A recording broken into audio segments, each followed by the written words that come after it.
Alors, le repère ici, on va le verrouiller. Il y a deux solutions pour le verrouiller. Il faut le sélectionner, donc avec la flèche noire. Donc, à la place de rouge, il passe en bleu.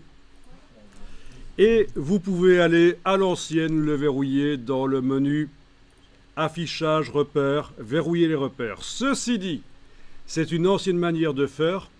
Maintenant, qu'on soit dans InDesign ou Illustrator, le principe est le même. On a une autre possibilité, c'est de mettre les repères sur un calque. Ils sont sur un calque là. Il est sur un calque. Et verrouiller le calque.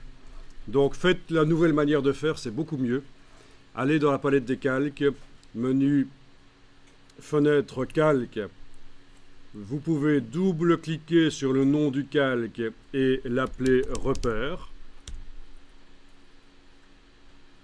Et le verrouiller avec la deuxième colonne.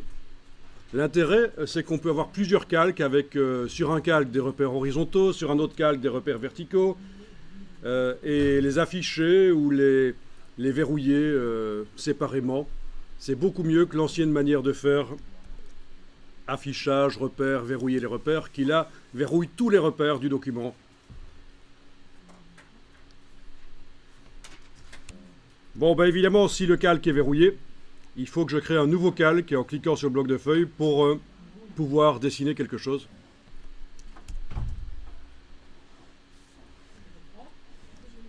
Alors, on va rapidement faire un dessin. N'y passez pas trop de temps parce que c'est juste un test. Alors, je vais prendre le crayon. Et je vais commencer avec le crayon à dessiner sur la partie droite, par exemple. Je pourrais dessiner la partie gauche, en fait. Je vais dessiner par exemple la forme à peu près d'un crâne éventuellement. Voilà. Je peux essayer de dessiner un espèce d'œil. Voilà, c'est un... Ah. Vu qu'il n'y a pas de couleur, il disparaît quand je fais le deuxième trait. Donc là j'ai fait CTRL Z. Je vais quand même mettre une couleur de fond à cette forme de crâne. Voilà. Ensuite, voilà, je devais dessiner un œil. Voilà. On peut dessiner une narine, etc. Comme vous voulez. Bon, c'est de la symétrie. Ça n'a pas d'importance ce que vous faites parce que de toute façon on va l'effacer très vite. C'est juste pour montrer l'ancienne manière de faire. Ah, quelle horreur, c'est un monstre de Roswell. Ok. Martien, je ne sais pas.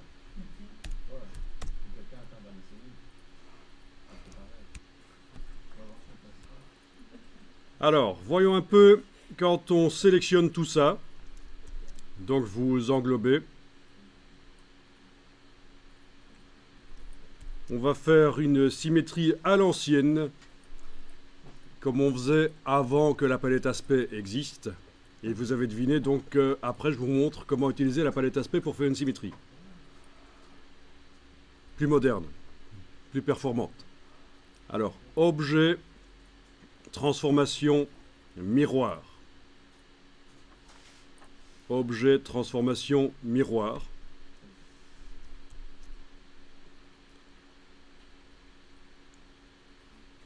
Vous avez la case aperçue. Bien. Donc, symétrie sur un axe vertical, c'est parfait. Et je veux faire une copie, donc je clique sur copier. Voilà.